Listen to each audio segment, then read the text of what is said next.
Hey everybody, it is Professor Parish, and we are on the Module 12 guide for English 109. So I'm recording this on Sunday. If you have not already done the assignments for Module 11, they are due tonight. I will go ahead, I'm going to talk about Module 12 this week. If you want to work ahead, Module 13 is open. I've double-checked the grammar assignment and the discussion forum, so those are good. If you want to work ahead after you get this week's assignments done and you want to work on Module 13, you can. But first and foremost, we got to get Module 12 done. And then if you get Module 12 done, feel free to work ahead to the next week's assignments. But Module 12, we're going to go over it. Everything is due April 3rd for those assignments. So Module 12, the compare and contrast revisions for your compare and contrast papers, I am going to edit that right now. Those are not due. I'm still grading compare and contrast papers, so they are not due yet. I'm going to change this. They are going to be due the Sunday night of Module 13, and so that's next week, all right? So that's going to be next week. So I haven't been able to grade all of the other papers yet, so I'm still working on some. Some of you will have gotten feedback from me, and some of you will probably get feedback tomorrow from me on Monday or Tuesday to finish up. But as of right now, I'm going to change that to where they're due via email next Sunday. So the Sunday of the 10th is when they're going to be due. So don't worry about the revisions for compare and contrast yet. You'll have an extra week to work on them. It's fine. But there are some assignments this week. We are going to do the discussion forum, there's a textbook activity, and we're starting a new type of assignment, which is a reading response. And so I want to go over the assignments here and talk about those. So with the discussion forum and the peer review, I'm glad that some of you are already posting your narration paper peer reviews in the discussion forum. I am going to go over your writing preps this week. So if I notice that your writing prep doesn't fit the narration guidelines, and you've already posted in the discussion forum, I will email you and let you know. But I'm assuming narration is such an easy topic that I'm assuming most of you already will be fine. Unless you totally miss the mark, I'm sure you'll be fine. You can go ahead and post in the discussion forum. But I will go ahead and review your writing preps this week and get back to you and let you know if that topic will work or not. I'm assuming it will because narration is a pretty easy topic. But I'm glad some of you have already posted in the narration peer review. It's the same as our other peer reviews. You just attach a copy of your draft and then I will review it this week and give you feedback on it. And by Sunday, that way you'll have a copy so you can work on the final draft that'll be due the following week. So yeah, I'll make sure to get you those back. That should be pretty straightforward. So I want to talk about the textbook activity as well as the reading response. The textbook activity, I have changed everything around, so it's all good to go. It does take place on pages 141 to 151 in your textbook. There's two parts to it. Or there's actually four parts to it. There's two parts to this first section on page 143 to 144.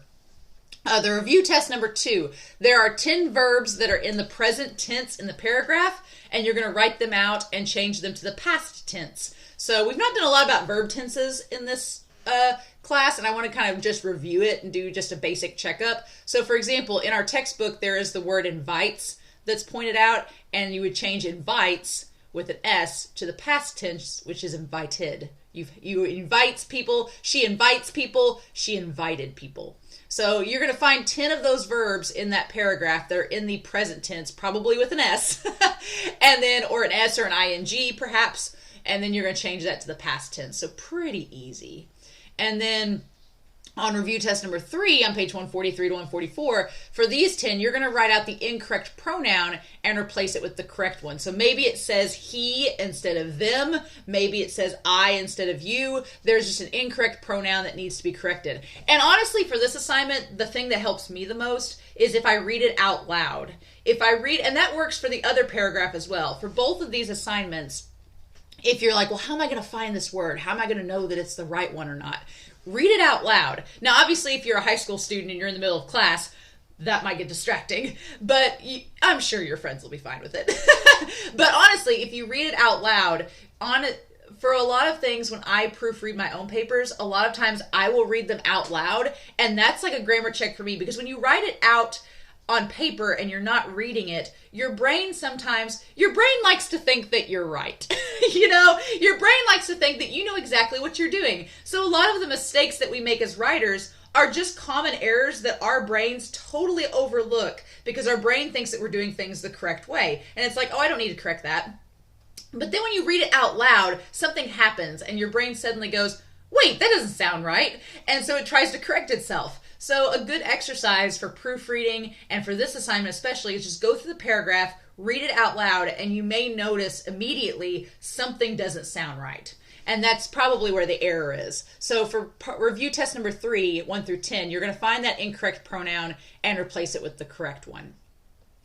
And so then on page 148, you have review test number 9. So all you're doing in this review test 9 and 10, all you're doing is for review test 9, there's 5 sentences. You are combining these 3 to 4 statements into one complete sentence. Now you will notice on page 148 that a lot of these 4 statements have the same words like they or them or we. They have similar pronouns.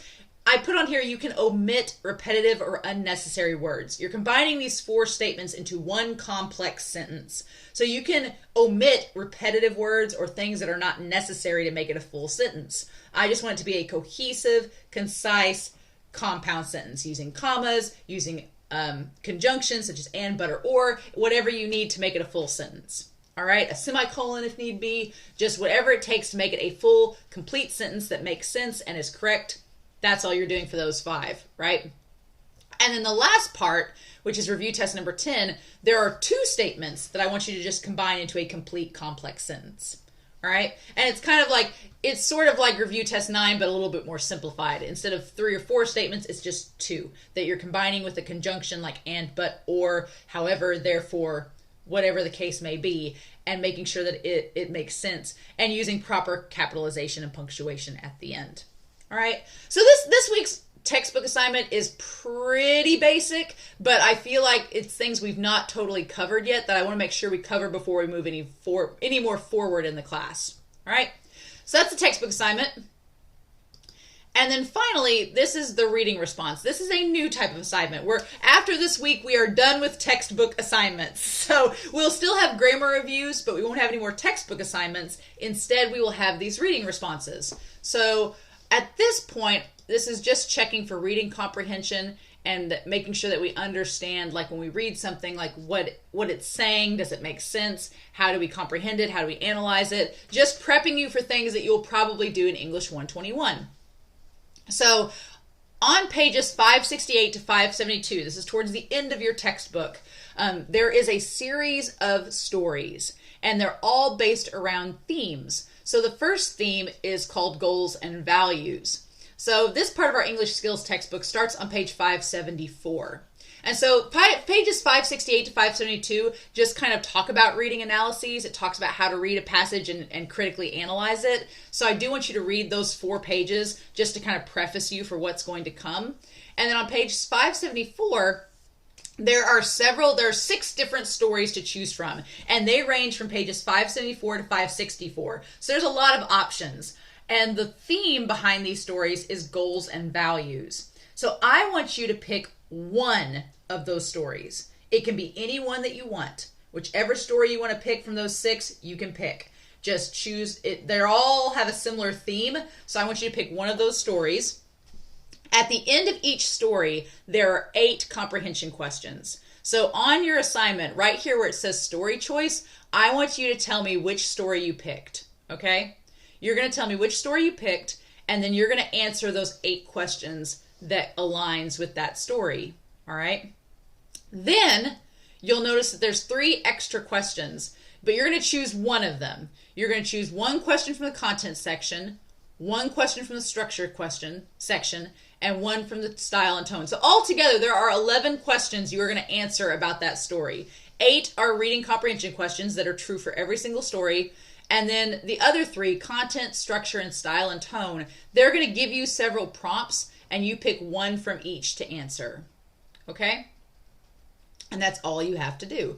And the questions they're different, and for each story, the content, structure, and style and tone questions are different for each story. So it just depends on which one you pick.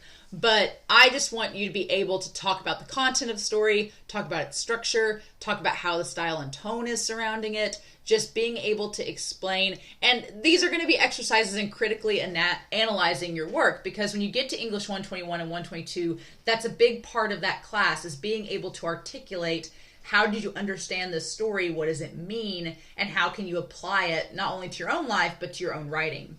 So that's kind of the goal behind these questions for this reading response.